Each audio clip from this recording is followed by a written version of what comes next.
ఇదొక ఫ్యాక్టరీలా లేదండి. నిజంగా చాలా నీట్‌గా ఉంది. ఆయిల్ గాని, జిడ్డు గాని ఎక్కడ కనిపించట్లేదు. అలిగేసి ముగ్గు పెడతారు చూడండి, అప్పట్లో అలా నీట్‌గా ఉంది. చాలా బాగుంది. స్టాఫ్‌కి డైలీ డ్యూటీ అండి. కంపల్సరీ వర్క్ అయిపోయిన తర్వాత మీరు వీడియోస్ చూస్తారు కదా, అందులో ఉంటుంది. అంటే డైలీ కంపల్సరీ క్లీనింగ్ అన్నమాట.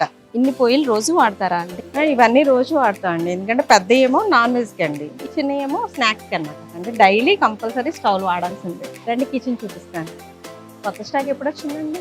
ఇగో నెక్స్ట్ మంత్ తెప్పిస్తాం. ఓకే, శారీస్ వచ్చినప్పుడు, కొత్త స్టాక్ వచ్చినప్పుడు చెప్పండి. ఎందుకంటే సమ్మర్ కదా, కాటన్ శారీస్ కంపల్సరీ. మల్కోటన్ అవి తెప్పిద్దాం అనుకో. ఓకే, తెచ్చినప్పుడు చెప్పండి. ఓ ఇదంతా కిచెనా?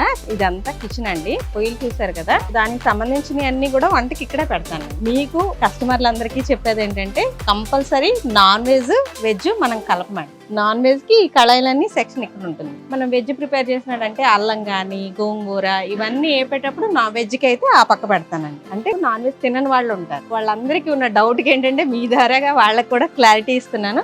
మొత్తం ఇవన్నీ ఎట్లకై మనం సపరేట్ పెడతాం. ఇదే మన కిచెన్ సామ్రాజ్యం అండి. నైస్.